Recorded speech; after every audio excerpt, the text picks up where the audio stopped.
Hey everyone, in today's video I'm going to be showing you my LEGO Annihilape MOC and give you a detailed look of the build, including its features, posability, and some of the building techniques used. If you're interested in building this yourself, you can check the link in the description below for both the parts file and instructions, which are now up on my store, and the proceeds just help to support this channel and future MOCs and builds. The total part count for this MOC is 343 pieces, and at the time of recording this video, its estimated cost around $40 to $45 Canadian. Please keep in mind this does not include shipping or handling, and your final cost may vary. I think when I first saw Annihilape's name and design, I knew right away this was going to be on my team during my Pokemon Violet playthrough, and that I had to try and design a LEGO at some point. It's probably one of my top 5 favorite Pokemon for this generation, and the name itself already puts that in S tier for me. In terms of the design process, I knew right away I was going to be using a lot of light bluish and dark bluish gray pieces, and these two are the most common part colors in LEGO, so there'll be a ton of parts that I could pull from to capture its look and features.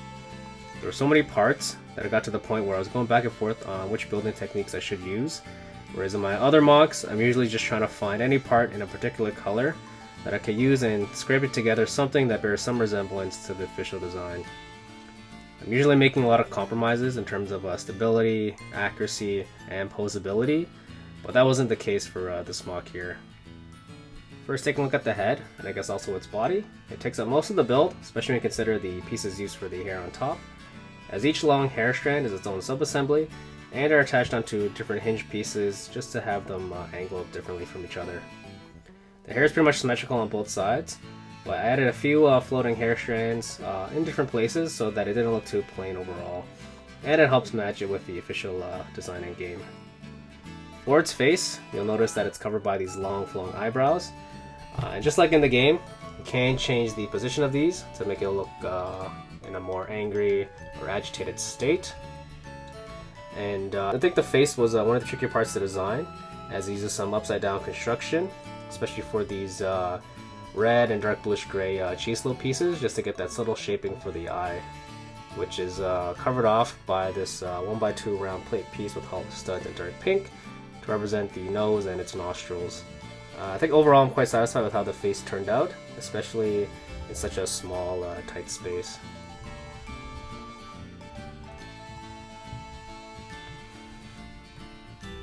Coming around to the sides and the back, the rest of the body is covered with different slopes, curved slopes, wedges, and tiles, just to give the body some more volume and the different textures to help resemble its rough or jagged fur-like appearance. You can even see on the back it has one more hair spike sticking up, and this is also attached with a hinge brick piece so that it's angled slightly differently from the slope pieces used. And then on the other side, the design and pieces used are just mirrored from left to right. Looking at the arms, you'll notice that the left is slightly different than the right, since it has that broken shackle or bracelet around its wrist, which is done using these arched brick pieces in black, and also tried to leave a slight gap in between, just to resemble that large crack you see in game. There's a lot of articulation in the arms, as the shoulders and elbows use mixed style ball joints, so you can rotate it and bend it in a lot of different angles and get into a lot of different poses. But the range of motion for the shoulders is a bit limited just due to the pieces used for the fur. You can also open and close each of the fingers and thumb, so that's some more dynamic poses. The legs just use a handful of pieces and also use mixed style ball joints, so there's a lot of range of motion and articulation in the hips, knees, and ankles. I sort of cheated or had some creative liberties for the shins here, as they're basically just the black shackle or brace pieces in black, which uses a smaller wheel and tire piece with a Technic size hole to fit a Technic pin through it.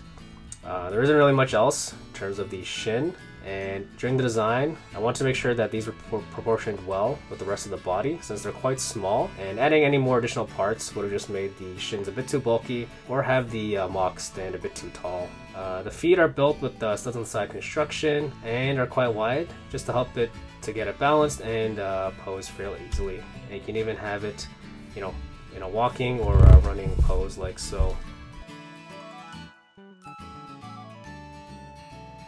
Finally, this is how it looks scaled up to a random minifigure. And let me know down in the comments below your thoughts on this MOC, as well as any ideas of what you want to see me build next.